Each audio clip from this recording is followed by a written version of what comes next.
छा अखियूं फड़कण ते असांखे परेशान थियण जी ज़रूरत हूंदी आहे या इहो कंहिं हद ताईं बुरो आहे?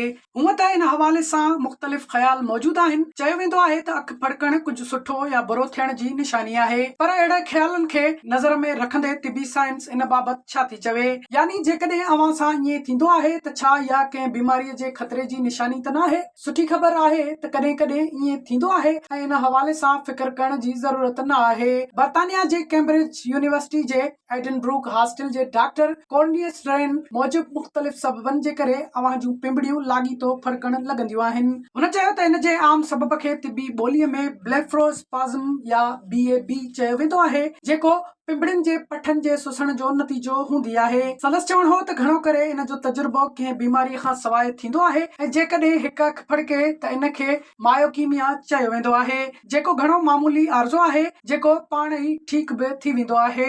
कुझु माण्हुनि लाइ BAB खां बचणु घणो ॾुखियो हूंदो आहे। तहक़ीक़ी रिपोर्टनि मूजिब 20 खां 30 सैकड़ो मुतासिर माण्हुनि में इन आर्ज़े जी ख़ानदानी तारीख़ हूंदी आहे, पर इन खां हटी करे बि कुझु अंसर इन हवाले सां किरदार अदा कंदा आहिनि। 2022 जी हिकु तहक़ीक़ में ॿुधायो वियो हो त शहरी माहौल या दबाव वारी मुलाज़मत बि इन हवाले सां किरदार अदा कंदा ॾमल आहिनि। अहिड़ी तरह TV या कंप्यूटर जे आॾो घणो वक़्तु गुज़ारण सां बि मायोकीमिया जो ख़तरो वधंदो आहे, जॾहिं त कैफीन वारनि शरबतनि जहिड़ो चांहि या काफ़ीअ जे घणे इस्तेमाल सां बि इन खे मुंहुं ॾेई सघिजे थो।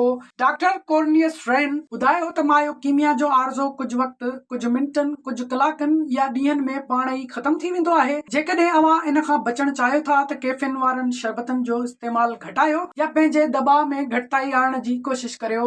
तिबी माहिरनि मूजिब जेकॾहिं कुझु ॾींहंनि में इहो मसइलो ख़तम न थिए, यानी 2 हफ़्तनि खां वधीक अखियूं फड़कनि ऐं उन सां गॾोगॾु कंहिं गैर मामूली तब्दीली जहिड़ो जलन महसूस थिए, त पोइ थी सघे थो त इहो कंहिं लिकियल मसइले जो इशारो हुजे। डॉक्टर कॉर्नियस रेन ॿुधायो त इहा पार्किंसन या स्क्लेरोसिस जहिड़नि मर्ज़नि जी शुरूआती निशानी थी सघे थी। दिमाग़ जे कंहिं आर्ज़े सबब बि पठा दबाव जो शिकार हूंदा आहिनि, जंहिंसां बि अखियूं फड़कण जे मसइले खे मुंहुं ॾेई सघिजे थो। केतिराई भेरा BAB जी संगीन शिदत रोज़ जे मामूलनि खे ॾुखियो बणाए छॾींदी आहे ऐं अहिड़ी सूरत में डॉक्टर सां राब्तो करणु घुर्जे त जीअं इन जे सबब जी सुञाणप करे इन मूजिब इलाज करे सघिजे।